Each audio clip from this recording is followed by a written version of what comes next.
கர்த்தருடைய பரிசுத்த நாமத்திற்கு மகிமை உண்டாவதாக. இந்த நாளிலும் கூட நாம் தியானத்துக்காக எடுத்துக்கொள்ளப்பட்ட வேத பகுதி அப்போஸ்தலனாகிய பேதுரு எழுதின பொதுவான 2ஆம் நிருபம். அதுல 10வது வசனத்திலிருந்து அதன் பின்பகுதி, இவர்கள் துணிகரக்காரர், அகங்காரிகள், மகத்துவங்களை தூசிக்க அஞ்சாதவர்கள். அன்பின் பரலோக பிதாவே, உம்மை துதிக்கிறோம், உம்மை போற்றுகிறோம். ஆண்டவரே, இப்பொழுது கூட நம்முடைய வேத வசனத்தை தியானிக்கும்படியாய் கடந்து வந்திருக்கிறோம்.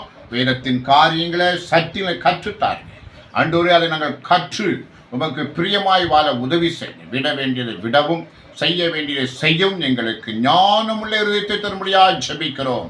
இயேசுவின் நாமத்தில் வேண்டிக் கொள்கிறோம் எங்கள் பரலோக பிதாவே. ஆமென், ஆமென், ஆமென். அல்லேலூயா, அல்லேலூயா. இவர்கள் துணிகரக்காரர், அகங்காரிகள், மகத்துவங்களை தூசிக்க அஞ்சாதவர்கள். நாம கடந்த நாட்களிலிருந்து பேதுரு எழுதின நிருபத்தை தியானித்துக் கொண்டு வருகிறோம். பேதுரு எழுதின நிருபத்தில் இந்த 2ஆம் அதிகாரம் ஜனங்களை கண்டிக்கிற ஒரு அதிகாரம். எப்படிப்பட்ட ஜனங்களை கண்டிக்கிறது என்று சொன்னால், சோரம் போன, ஆண்டவரை விட்டு விலகி இருக்கிற, இல்லை வஞ்சிக்கப்படுகிற, தாங்கள் வஞ்சிக்கப்பட்டும் அறியாமல் இருக்கிற, வேத வசனத்துக்கு புறம்பான கிரியைகளை செய்து கர்த்தரின் நாமத்தை தூசிக்கிற இப்படிப்பட்ட ஜனங்களை குறித்து தான் இந்த வேதவசம் சொல்லப்பட்டிருக்கு. நாம் எப்படியாவது இதை தியானித்துத்தான் ஆக வேண்டும். கர்த்தருக்கு ஸ்தோத்திரம். Praise the Lord. அதிக பலனையும் வல்லமையும் உள்ள தேவதூதர்கள் முதலவாய் கர்த்தருக்கு முன்பாக அவரை தூசணமாய் குற்றப்படுத்த மாட்டார்களே. இவர்களோ பிடிபட்டு அழிக்கப்படுவதற்கு உண்டான புத்தியற்ற மிருக ஜீவன்களைப் போல தங்களுக்கு தெரியாதவைகளை தூசித்து தங்கள் கேட்டிலே கட்டளைந்த அநிதத்தின் பலனை அடைவார்கள். அப்ப இங்க ஒரு சம்பவம் சொல்றாரு பேதுரு. அதிக பலனையும் வல்லமை உடைய தேவதூதர்கள் முதலாய், அதிக பலனும் வல்லமை உடைய தேவதூதர்கள் என்ன செய்கிறார்கள்? கர்த்தருக்கு முன்பாக அவர்களை தூஷணமாய் குற்றப்படுத்த மாட்டார்களே. அப்ப தேவதூதர்கள் பலம் உள்ளவர்கள், வல்லமை உள்ளவர்கள். மனித உள்ளத்தாராய நாம பலவீனர்கள், வல்லமையற்றவர்கள். ஆனா பலன் உள்ளவர்கள், வல்லமையுள்ள தேவதூதர்கள் மற்றவர்களை குற்றப்படுத்த மாட்டார்கள் அல்லது தூசிக்க மாட்டார்கள். அப்ப இந்த சம்பவத்தில் பார்க்கும் பொழுது நாம மற்றவர்களை தூசிக்க கூடாது, தூசணமாய் பேசக்கூடாது, மற்றவர்கள் புண்படும்படியாக பேசக்கூடாது. வேதம் நமக்கு சொல்லுகிற ஆலோசனை, உங்களுக்கு மற்றவர்கள் என்ன செய்ய வேண்டும் என்று நீங்கள் விரும்புகிறீர்களோ அதையே நீங்கள் மற்றவர்களுக்கு செய்ய வேண்டும். மற்றவர்கள் உங்களை கனப்படுத்தி அன்பு பாராட்ட வேண்டும் என்று நீங்கள் விரும்பினால் நீங்களும் மற்றவர்களை கனப்படுத்தி அன்பு பாராட்ட வேண்டும். அதான் காரியம். அல்லேலூயா, கர்த்தருக்கு ஸ்தோத்திரம்.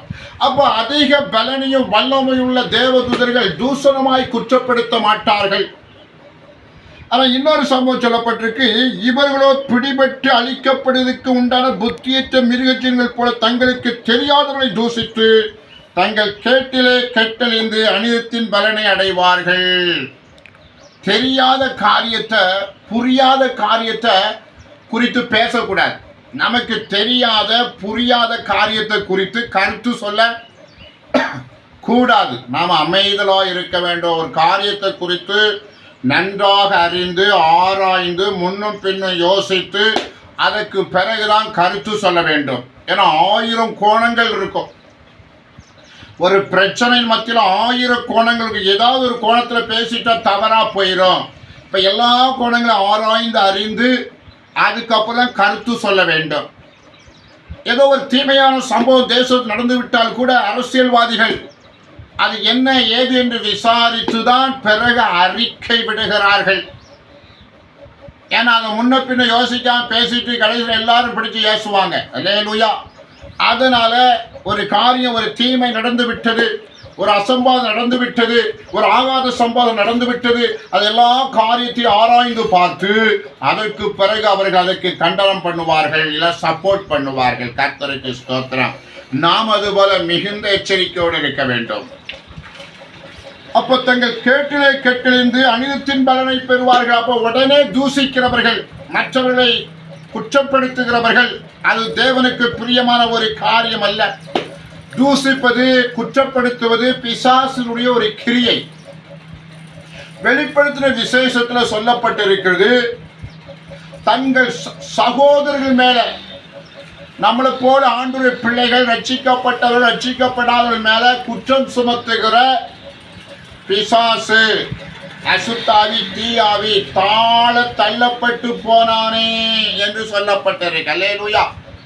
அப்போ கீழே தள்ளப்பட்டப்போ குற்றப்படுத்துகிறவன் சாத்தான் தான். மனிதர்களை குற்றப்படுத்தி மோசமாக சித்தரித்து அவர்களை அவமானப்படுத்தும் வண்ணமாக தன்னுடைய பொல்லாத குணத்தை வெளிப்படுத்துவது பின்னணித்தில் பிசாசின் கிரியை. அப்படிப்பட்டவர்கள் அநீதத்தின் பலனை அடைவார்கள். அல்லேலூயா. அப்ப இன்னொரு சம்பவம், தேவதூதர்கள், இதே 2 வசனம் யூதா எழுதின நிருபத்தில் இருக்கிறது. கர்த்தருடைய வசனம் ஜோடு இல்லாம இராது. அப்ப இந்த 2 வசனத்துக்கு ஜோடாக யூதா எழுதின நிருபத்தில் சொல்லப்பட்டிருக்கிறது. சாத்தான் மிகாவேல்கிட்ட வந்து மோசையின் சரீரத்தை குறித்து அவன் வாக்குவாதம் பண்ணினான். அப்போ மிகாவேல் என்ற தேவதூதன் அந்த சாத்தானை தூஷணமாய் குற்றப்படுத்த துணியாமல் கர்த்தர் உன்னை கடிந்து கொள்வாராக என்று சொன்னார். அல்லேலூயா. அதைத்தான் இந்த வசனத்தில் பேதுரு இலைமறைக்காயாக பேசுகிறார். அதிக பலனையும் வல்லமையும் உடைய தேவதூதர்கள் முதலாய் தூஷணமாய் குற்றப்படுத்த மாட்டார்களே. அப்ப சாத்தானோட ஒரு வாக்குவாதம் உண்டாகிறது. மோசையுடைய சரீரம் இருக்கிறது. மோசே ஆண்டவர் சொல்லி 120வது வயதிலே மோசே மரித்து விட்டார். ஆண்டவர் கட்டளைப்படி மரித்து விட்டார். அந்த சரீரம் ஆண்டவருக்கு தான் தெரியும். மற்றவர்களுக்கு, இஸ்ரேல் ஜனங்களுக்கு அந்த சரீரத்தை கர்த்தர் கொடுக்கவில்லை. அப்ப இஸ்ரேல் ஜனங்கள் மோசேயுடைய கல்லறையிலே கொண்டு போய் வைத்து, ஏன்னா மோசே ஒரு தீர்க்கதரிசி, பழைய ஏற்பாட்டுடைய கதாநாயகனாக இருந்த ஆண்டவர் அழைக்கப்பட்ட ஒரு பெரிய தீர்க்கதரிசி மோசே. ஆண்டவரோடு முகமுகமாய் பேசக்கூடிய பாக்கியத்தை பெற்றவர். ஆண்டவர் வசனத்தெல்லாம் பெற்று பழைய ஏற்பாடாக உருவப்படுத்தினவர் மோசே. மோசையினுடைய சூழலை அந்த இஸ்ரேல் ஜனங்கள் முழுமைக்கும் ஒரு பாதிப்பை உண்டு பண்ணத்தக்கதாக, ஒரு மோசே மேன்மைப்படுத்தத்தக்கதாக ஒரு சூழ்நிலை காணப்பட்ட பொழுது ஆண்டவர் இந்த சரீரத்தை மோசேட்ட கொடுத்தா, இந்த சரீர கல்லறையை வச்சு இஸ்ரேல் ஜனங்கள் சோரம் போய் விடுவார்கள். ஆண்டவருடைய சித்தத்தின்படி இஸ்ரேல் ஜனங்களை நடத்த முடியாது என்பதை ஆண்டவர் அறிந்திருக்கலாம். அல்லேலூயா. எப்படி ஒரு சம்பவம், ஆண்டவர் மோசையின் சரீரத்தை இஸ்ரேல் ஜனங்களுக்கு கொடுக்கவில்லை. அப்போ ஆண்டவர் தான் அதுக்கு அடக்கம் பண்ணினார். அந்த சரீரம் எங்க அடக்கம் பண்ணப்பட்டது என்று இஸ்ரேல் ஜனங்களுக்கு தெரியாது. ஆனால் சாத்தானை கண்டுபிடிச்சு இந்த சரீரத்தை ஜனங்களுக்கு கொடுத்து அவர்கள் இதை கட்டி குட்டிச்சவராய் போக வேண்டும் என்பதற்காக அவன் அந்த சரீரத்தை எப்படியாவது கைப்பற்றி இஸ்ரேல் ஜனங்களுக்கு கொடுத்து அதை கல்லறையாக்கி, கல்லறை தோட்டமாக்கி, அதை வணங்கத்தக்கதாக, தேவனுக்கு விரோதமான கிரிகளை செய்யத்தக்கதாக அந்த சரீரத்தை குறித்து வாக்குவாதம் பண்ணி கொண்டிருக்கிற வேளையில மிகாவேல் என்னும் தேவதூதன் அவனை தூஷணமாய் குற்றப்படுத்த துணியாமல் கர்த்தர் உன்னை கடிந்து கொள்வாராக என்று சொல்லி அவனை கடிந்து கொண்டதை பார்க்கிறோம். அல்லேலூயா. அப்போ கர்த்தருடைய பிள்ளைகளாக, பரிசுத்தவான்களாக, பரிசுத்தவாட்டிகளாக, ஆண்டவருக்கு பிரியமான சீசர்களாக, விசுவாசிகளாக, கிறிஸ்தவர்களாய் கடந்து வந்திருக்கிற நாம தேவதூதன் போல கர்த்தரை முன்னிட்டு கடிந்து கொள்ள வேண்டும். கர்த்தர் பார்த்து கொண்டிருக்கிறார். கர்த்தர் நம்மை கண்காணித்துக் கொண்டிருக்கிறார் என்று சொல்லி அந்த காரியத்தில் ஒரு முற்றுப்புள்ளி வைக்க வேண்டும். சாத்தானை கூட தூசிக்க தேவதூதன் மிகாவேலுக்கு தூசிக்கவில்லை. அது ஒரு குட் கேரக்டர். அந்த கேரக்டர் நாம் பின்பற்ற வேண்டும். கர்த்தருக்கு ஸ்தோத்திரம். Praise the Lord. இவர்கள் ஒரு நாள் வாழ்வை இன்பம் என்றெண்ணி கரைகளும் லட்சைகளுமாயிருந்து உங்களுடைய விருந்துண்கையில் தங்கள் வஞ்சனையில் உல்லாசமாய் வாழ்கிறவர்கள்.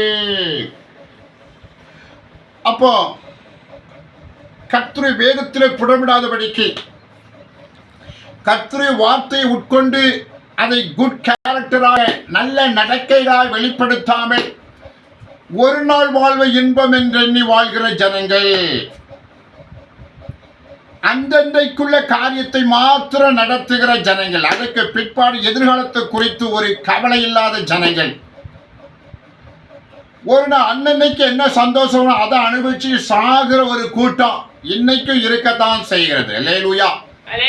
ஆண்டவரை பார்ப்பதில்லை, தேவ ஜனத்தை பார்ப்பதில்லை, இந்த சமுதாயத்தை பார்ப்பதில்லை, சமுதாயத்தின் சட்ட திட்டங்களை பார்ப்பதில்லை. தங்களுக்கு தோன்றிய வண்ணமாக அவர்கள் தீமையை செய்து தங்கள் பெயரை கெடுத்து பூமியிலே தண்டனை அனுபவிக்கிறதை அநேக சம்பவங்களை பேப்பர்களை நாம் பார்க்கிறோம். மற்றவர்களுக்கு விரோதமாய் தீமை செய்கிறவர்கள் யாரை குறித்தும் கவலைப்படாமல் தீமையை நிறைவேற்றிக் கொண்டிருக்கிறார். அதை பார்த்து உலகமே ஐயோ என்று சொல்லி அங்கலாய்த்து கொண்டிருக்கிற அளவுக்கு சூழ்நிலை இருக்கிறது. அப்போ தனிப்பட்ட ஒவ்வொருவரும் ஆண்டவர் என்னை பார்த்து கொண்டிருக்கிறார், எதிரால் பிசாசம் என்னை கெடுத்துக் கொண்டிருக்கிறார். இந்த சமுதாயத்தில் சட்ட திட்டங்கள் இருக்கிறது, அரசியல் சட்டங்கள் இருக்கிறது, போலீஸ் டிபார்ட்மெண்ட் இருக்கிறது, நிறைய அதிகார வர்க்கங்கள் இருக்கிறது. எல்லாவற்றையும் ஏமாற்றி தீமை செய்த ஜனங்களை என்னவென்று சொல்வது? அல்லேலூயா. எல்லா காரியத்தையும் ஆராய்ந்து அறிந்து செயல்பட வேண்டும். அப்படிப்பட்ட ஜனங்கள் மூலமாக தேசத்தில் கலகங்களும் குழப்பங்களும் பரிதாபங்களும் சொல்ல முடியாத ஒரு துயரங்களும் உண்டாகிறதை பார்க்கிறோம். ஒரு நாள் வாழ்வை இன்பம் என்றெண்ணி வாழ்கிற ஜனங்கள், விபச்சார மயக்கத்தால் நிறைந்தவருமாய் பாவத்தை விட்டு ஓயாத கண்களுமாய் இருக்கிற கண்களை உடையவர்கள், உறுதியில்லாத ஆத்துமாக்களை தந்திரமாய் பிடித்து பொருளாசையில் பழகின இருதயமுடையவர்கள் சாபத்தின் பிள்ளைகள். அல்லேலூயா. அப்ப இங்க வேதம் சொல்லுகிறது, விபச்சார மயக்கத்தில் நிறைந்த ஒரு இருதயம், கண்கள், பாவத்தை விட்டு ஓயாத கண்கள். அல்லேலூயா. நம்முடைய கண்கள், மனித கண்கள் சாதாரணமான கண்கள் தான். ஆனால் பிசாசு அதுக்குள்ள இருந்த எந்திரமான கண்களாயிரும். மாம்சம் ஒரு சாதாரண மாம்சம் தான், ஆனால் பிசாசின் பிடியில் இது மாட்டின ஒரு விபச்சார மயக்கம் என்று வேதம் சொல்லுகிறது. பாவத்தை விட்டு ஓயாத கண்கள் என்று சொல்லப்பட்டிருக்கு. அப்போ அசுத்தாவிகளால் சூழப்பட்ட ஏவப்பட்ட அசுத்தாவி பயன்படுத்துகிற ஒரு சரீரமாய் நம்முடைய சரீரம் இருக்கக்கூடாது. பாவத்தை விட்டு ஓயாத கண்களாய் நம்முடைய கண்கள் இருக்கக்கூடாது. அப்ப கண்களை சரியான விதத்தில் பயன்படுத்த வேண்டும். அதான் தீமைகளை பார்க்காதே, தீயவைகளை கேட்காதே, தீமைகளை பேசாதே என்று சொல்லக்கூடிய ஒரு தத்துவம் இந்திய தேசத்துல உண்டு. அல்லேலூயா. அப்ப தீமைகளை பார்த்து தீமை செய்து விடுவார்கள், தீமைகளை கேட்டு கெட்டு போவார்கள், தீமைகளை பேசி கெட்டு போவார்கள். அப்ப இந்த மூன்று காரியம் செய்யக்கூடாது சொல்லி உலகத்தார் கூட சொல்லி வைத்திருக்கிறார்கள். பழமொழியாக இருக்கிறது.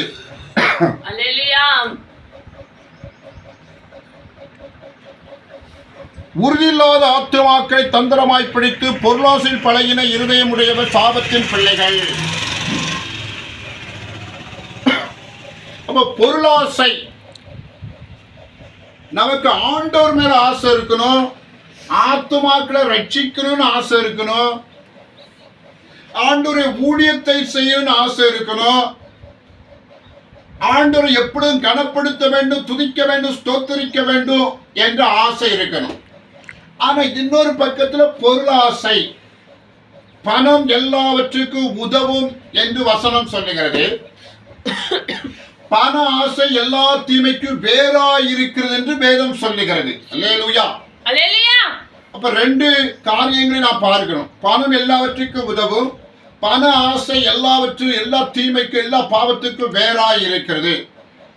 அனனியா சப்பிரா அங்கு தேவசந்திரை கடந்து வருகிற பொழுது சாத்தான் உங்களை பொருளாசையினால் நிரப்பினது என்ன? அப்ப என்னத்தால் நிரப்பப்பட்டிருக்கான்?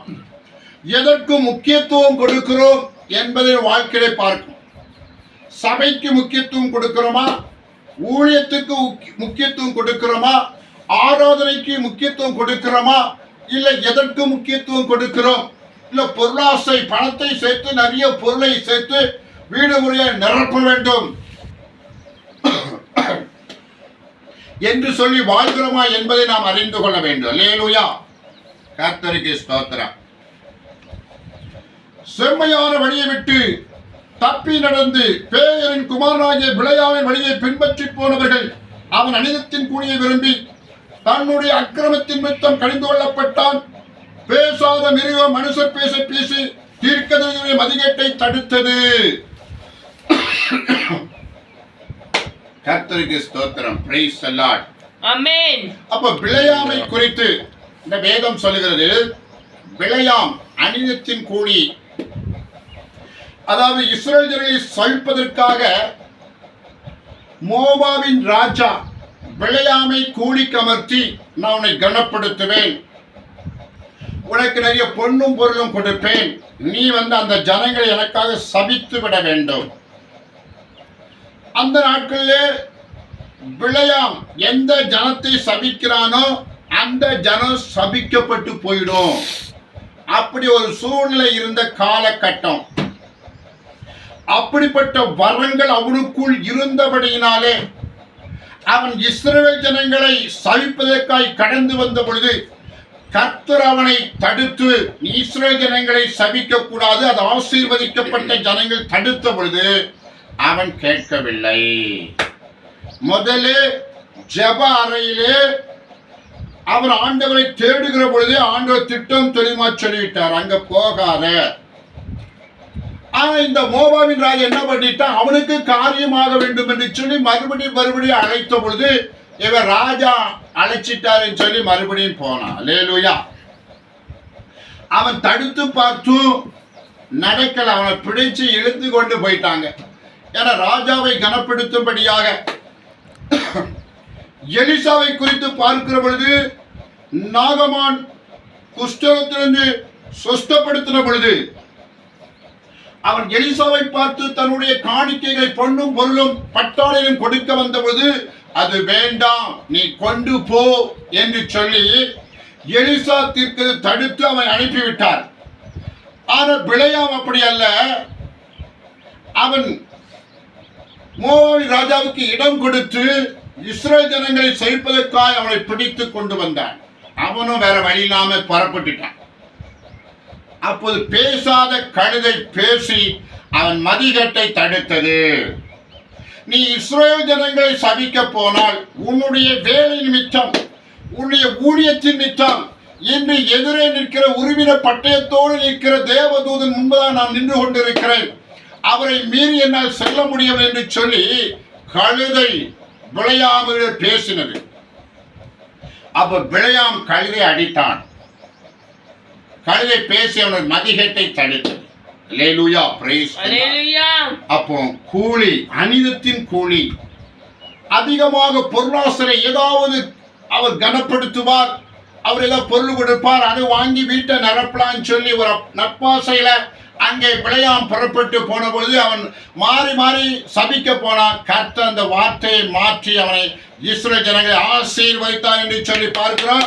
பின் நாட்களில அந்த பிலேயாம் நடந்த யுத்தத்திலே மரித்து போனதாக செய்தி வேதத்துல சொல்லப்பட்டிருக்கு. கேட்பாரற்று மரித்து போனான். கர்த்தருக்கு ஸ்தோத்திரம். இவர்கள் தண்ணீர் இல்லாத கிணறுகளும் சுழல் காற்றின அடியுண்டோடுகிற மேகங்களுமாய் இருக்கிறார்கள்.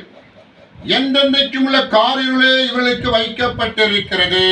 யாருக்கு? தூசிக்கிறவர்களுக்கு, பொருளாசை உள்ளவருக்கு, விபச்சார மயக்கம், பாவத்தை விட்டு ஓயாத கண்கள், இப்படிப்பட்டவர்களுக்கு என்ன வைக்கப்பட்டிருக்கிறது? என்றென்றைக்கும் உள்ள காரிலே வைக்கப்பட்டிருக்கு. வஞ்சகமாய் நடக்கிறவரிடத்திலிருந்து அரிதாய் தப்பினவரிடத்தில் இவர்கள் அகந்தையான வீண்வார்த்தைகளை பேசி மாம்ச இச்சையினாலும் காம விகாரங்களாலும் அவர்களை தந்திரமாய் பிடிக்கிறார்கள். தாங்கள் கேட்டுக்கு அடிமையிலாயிருந்தும் அவர்களுக்கு சுயாதீனத்தை வாக்குத்தத்தம் பண்ணுகிறார்கள். எதினால் ஒருவன் ஜெயிக்கப்பட்டிருக்கிறானோ அதற்கு அவன் அடிமைப்பட்டிருக்கிறான். கர்த்தரும் இரட்சகருமாய் இருக்கிற இயேசு கிறிஸ்து அறிகிற அறிவினாலே உலகத்தின் அசுத்தங்களுக்கு தப்பினவர்கள் மறுபடியும் அவைகளில் சிக்கிக் கொண்டு ஜெயிக்கப்பட்டால் அவருடைய பின்னிலைமையை முன்னிலைமையிலும் கேடுள்ளதாயிருக்கும். அல்லேலூயா. அநேகரை போதிக்கிறோம், அநேகருக்கு சுவிசேஷம் அறிவிக்கிறோம். ஆனால் கர்த்தரால் ஆளுகை செய்யப்படுகிறவர்கள், இல்ல கர்த்தருடைய ஆளுகை விரும்புகிறவர்கள், கர்த்தரை ஓடி ஓடி ஜெபிக்கிற ஒரு கூட்டம் இருக்கிறது. ஆனால் கர்த்தரை விட்டு வசனத்தில் உறுதிப்பட்டவ இல்லாம ஒரு சில கஷ்டங்கள் வந்த உடனே அதை ஏமாந்து ஆண்டவரை தூசித்து உலகத்தில் சாத்தான் பக்கம் போய் வாழ்ந்து கட்டு போகிற ஜனங்களும் இருக்கிறார்கள். அல்லேலூயா. அவர்கள் நீதி மார்க்கத்தை அறிந்த பின்பு தங்களுக்கு ஒப்புவிக்கப்பட்ட பரிசுத்த கற்பனை விட்டு விளைவதை பார்க்கிறோம். அதை அறியாதிருந்தாலும் அவருக்கு நலமாயிருக்கும். அல்லேலூயா. ஒருத்தர் இயேசு கிறிஸ்து நல்லா அறிஞ்சிட்டு சத்தியத்தெல்லாம் கற்றுட்டு பிற ஆண்டவரை நல்ல துதித்து சோத்து அவராயிட்டு விட்டு பிற கஷ்டங்கள் வந்தவன் ஆண்டவரை விட்டுட்டு ஓடுகிறதை விட அவன் ஆண்டவருடைய சுவிசேஷத்தை கேட்காம இருப்பது நலமாயிருக்கும். ஏன்னா வந்து போனவன் உருப்பிட மாட்டான். அல்லேலூயா. ஆண்டவர்கிட்ட வந்துட்டு ஆண்டவர் சரியில்லைன்னு சொல்லிட்டு போனா அவனுக்கு வேற கதியே இல்லை. அவனுக்கு இந்த பூமியில நிம்மதி கிடையாது, பரலோக ராஜ்யம் அவனுக்கு கிடையாது. அவனுக்கு எரிகிற அக்கினி தான். அல்லேலூயா. ஆகவே எவ்வளவு பிரச்சனை வந்தாலும் ஆண்டவர்கிட்ட பாதத்துல விழணும். தாவீது சொன்னபடி நான் கர்த்தருடைய பாதத்திலே விழுகிறேன் என்று சொல்லி ரட்சிப்பை பெற்றுக் கொண்டான். யோபு என்னை கொன்று போட்டாலும் நம்பிக்கையா இருப்பேன் என்று சொல்லி ரட்சிப்பை பெற்றுக் கொண்டான். ஒரு தாவீதை போல யோபு போலதான் நாம் அறிக்கையிட வேண்டும். பின்மாற்றம் என்பது அது ஆண்டவருக்கு விளக்குவது மாற்றமல்ல, நிறைய அழிவுகளுக்கு ஏதுவான ஒரு பின்மாற்றமாக காரில் வைக்கப்பட்டு அப்படி நம்முடைய எதிர்காலமே ஸ்பாயில் ஆகிவிடும். அப்ப கர்த்தரை விட்டு எந்த சூழ்நிலை விலகக்கூடாது, கர்த்தரோடு இருக்க வேண்டும். கர்த்தருக்கு ஸ்தோத்திரம். அல்லேலூயா. நாய் தான் கக்கினதை தின்னவும் கழுவப்பட்ட பன்றி சேற்றிலே புரளவும் திரும்பினது என்று சொல்லப்பட்ட மெய்யான பழமொழியின்படியே அவர்களுக்கு சம்பவித்தது. அல்லேலூயா. அப்ப யாருக்கெல்லாம் இப்படி சம்பவித்ததுன்னா கள்ள தீர்க்கதரிசிகள், கள்ள அப்போஸ்தலர்கள், கள்ள ஊழியர்கள், கள்ள விசுவாசிகள். அல்லேலூயா. கள்ள விசுவாசிகள் என்று சொல்லி சொல்லல, ஆனால் அவரை பின்பற்றினவர்கள் கள்ள தீர்க்கதரிசி, கள்ள போதகர்களை பின்பற்றினவர்கள் கள்ள விசுவாசிகள் தான். அல்லேலூயா.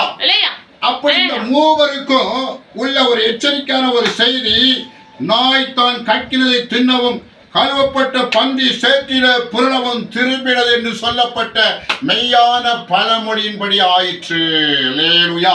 அப்ப இந்த 2ஆம் அதிகாரம் ஃபுல்லா எச்சரிக்கையின் செய்தியை பேதுரு மூலமாய் பரிசுத்த ஆவியானவர் கொடுக்கிறதை பார்க்கிறோம். ஆகவே ஆண்டவரை இப்படிப்பட்ட தீமையான காரியங்கள் வாழ்க்கையில் நடைபெறாதபடிக்கு உமக்கு பிரியமான ஒரு யோபு சொன்னது போல, ஒரு தாவீது சொன்னது போல ஆண்டவரை சமூகத்தில் காத்திருந்து ஜெபித்து அவர் சமூகத்தில் விழுந்து மன்றாடி கர்த்தர் என்ன நன்மை கொடுக்கிறாரை பெற்றுக்கொண்டு கர்த்தருக்காய் வாழ்வதுதான் சிறந்தது. அல்லேலூயா. இந்த வசனத்தை ஆசீர்வதித்து பலன் தருவாராக. ஆமென், ஆமென், ஆமென்.